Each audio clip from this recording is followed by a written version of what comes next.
کن امداد کن از بندے غم آزاد کن در دین و دنیا شاد کن در دین و دنیا شاد کن.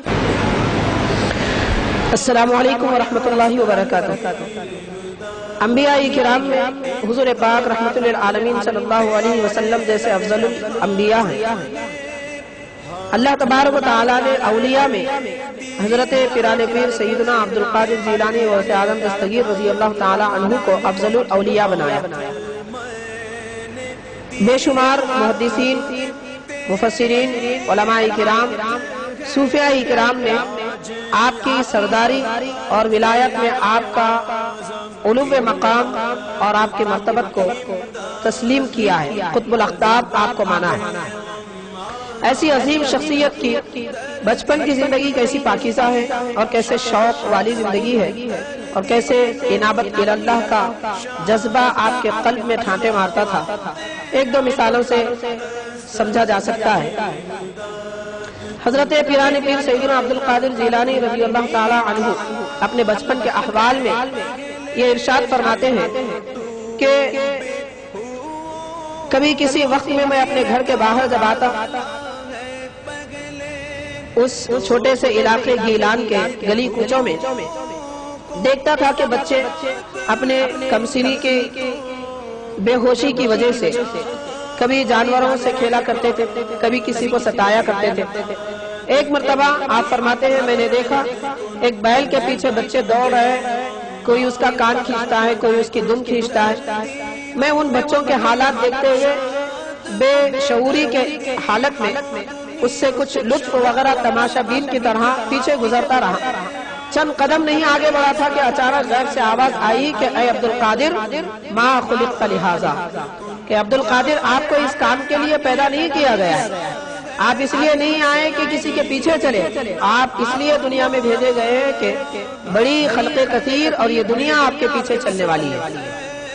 تو بچپن ہی سے اللہ تبارک و تعالیٰ نے قدم بقدم آپ کی رہنمائی فرمائی، کیونکہ اللہ تعالیٰ جب کسی کو اپنی ولایت کے لیے اور اپنی قربت کے لیے منتخب فرما لیتا ہے، ہر آن اس کی نگہداشت فرماتا ہے، اس کی نگرانی فرماتا ہے. اور سیدنا عبدالقادر جیلانی رضی اللہ تعالیٰ عنہ اپنے بچپن کے احوال میں یہ بھی بیان فرماتے ہیں کہ ایک مرتبہ 9 ذی الحجہ وغیرہ کا موقع تھا.